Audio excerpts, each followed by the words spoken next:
बच्चों, आज हम नैतिक शिक्षा के अंतर्गत गीता के 2 श्लोक नामक पाठ पढ़ेंगे। आप सभी जानते हैं महाभारत के युद्ध के बारे में। उसमें जो उपदेश दिए गए थे श्री कृष्ण जी के द्वारा अर्जुन को, वह गीता का उपदेश कहलाया था। उन्हीं में से 2 श्लोक हमें इस पाठ के अंतर्गत दिए गए हैं।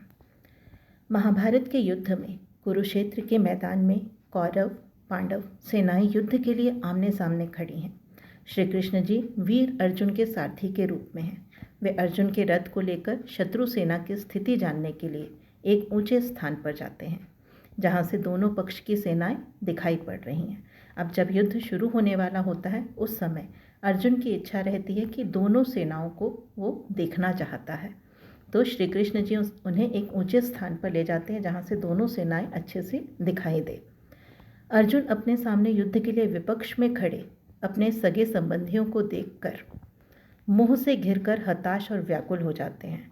वे श्री कृष्ण से कहते हैं कि हे केशव, मैं सब कुछ छोड़कर जंगल चला जाऊंगा, संन्यास ले लूंगा, सभी दुख झेल लूंगा, किंतु अपने सगे संबंधियों के खून से हाथ रंगकर राज सुख नहीं भोग सकता। मैं यह युद्ध कदापि नहीं कर सकता। अब अर्जुन जब दोनों सेनाओं के बीच में खड़े होते हैं और वहाँ पर विपक्ष सेना में अपने सारे सगे संबंधियों को देखते हैं, तो उन्हें बिल्कुल अच्छा नहीं लगता। वो हताश हो जाते हैं कि मुझे इनके साथ युद्ध करना पड़ेगा और उसमें बहुत से लोगों की मृत्यु भी होगी।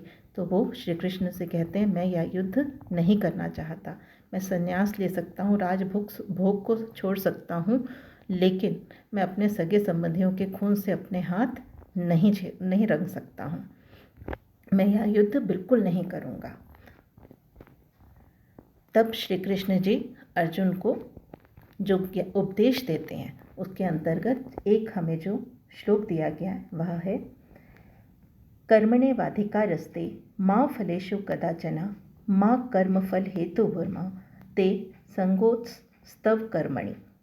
श्री कृष्ण जी अर्जुन को मोह में फंसा देखकर उसे कर्म का महत्व बताते हुए गीता का उपदेश देते हुए कहते हैं, हे अर्जुन, मानव का अधिकार केवल कर्म करने में है, फल प्राप्ति में कभी भी नहीं है। आप कर्मों के फल की वासना वाले मत हो। मतलब कर्मों का, आप कोई भी कर्म करते हैं उसका फल क्या मिलेगा, इसके बारे में आप बिल्कुल मत सोचिए। आपकी प्रीति केवल कर्म करने में हो। आपका जो कर्तव्य है, आपका जो प्यार है, वो केवल कर्म करने के लिए होना चाहिए। युद्ध के मैदान में एक क्षत्रिय का केवल यही धर्म व कर्म है कि वह शत्रु का अधिक से अधिक विनाश करे। इसलिए मोह त्याग कर युद्ध करो। वो से श्री कृष्ण जी अर्जुन को समझाते हैं कि युद्ध के मैदान में एक क्षत्रिय का यही धर्म है और उसका कर्म भी यही है कि उसे शत्रु का, जो भी सामने विपक्षी सेना में वह उसके शत्रु हैं, उन्हें उसका विनाश करना है, क्योंकि हमें धर्म की स्थापना करनी है। इसलिए मोह त्याग कर युद्ध करो। इसके हमें शब्दार्थ भी दिए गए हैं। कर्मणे का अर्थ है कर्म में ही, ते का अर्थ है आपका, अधिकार, माँ का नहीं, फलेषु फल में, कदाचन कभी भी, ते संगोत्स्तव तुम्हारी प्रीति, कर्म फल हेतु भूर्मा, कर्म के फल की प्राप्ति में। तो हमारा कर्तव्य क्या बनता है कि हमें केवल कर्म करना है। फल की प्राप्ति में हमें क्या मिलेगा, इसके बारे में हमें नहीं सोचना है।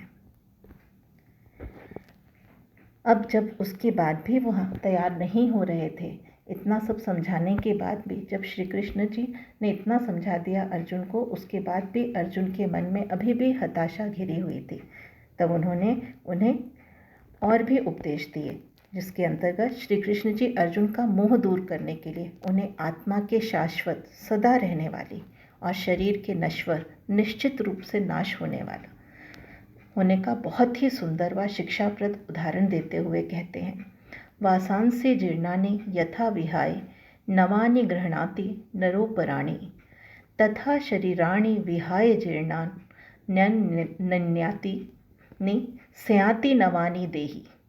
अर्थात वासांसी का अर्थ है यहाँ वस्त्र, जीर्णानि मतलब फटे पुराने, यथा जिस प्रकार, विहाय का अर्थ है उतार कर, नवानी नए, गृह्णाति धारण करना, नरोपराणि मनुष्य व कोई भी प्राणी तथा उसी प्रकार, संयाति धारण करना, देही का अर्थ है जीवात्मा।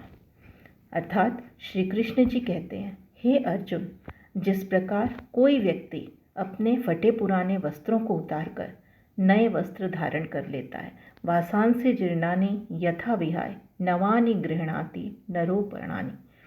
अर्थात जिस प्रकार कोई भी व्यक्ति अपने जो उसके वस्त्र फट जाते हैं वो उन्हें उतारकर नए वस्त्रों को धारण कर लेता है, तथा शरीराणि विहाय जीर्णान्यानि संयाति नवानि देहि। उसी प्रकार से जो हमारी आत्मा है, जो शाश्वत है, इस पुराने शरीर को छोड़कर नया शरीर धारण कर लेती है। जब व्यक्ति की मृत्यु होती है तब आत्मा जो है पुराने शरीर को छोड़कर नए शरीर को धारण कर लेती है। आत्मा का शरीर से मिलन जन्म और पृथक होना मृत्यु है। उन्होंने श्री कृष्ण जी ने अर्जुन को बहुत ही अच्छे से इसके बारे में बताया था कि इसलिए तुम मोह में मत पड़ो। अगर कोई इस दुनिया से जाएगा तो वह नया रूप भी धारण कर कर फिर से उपस्थित जरूर होगा।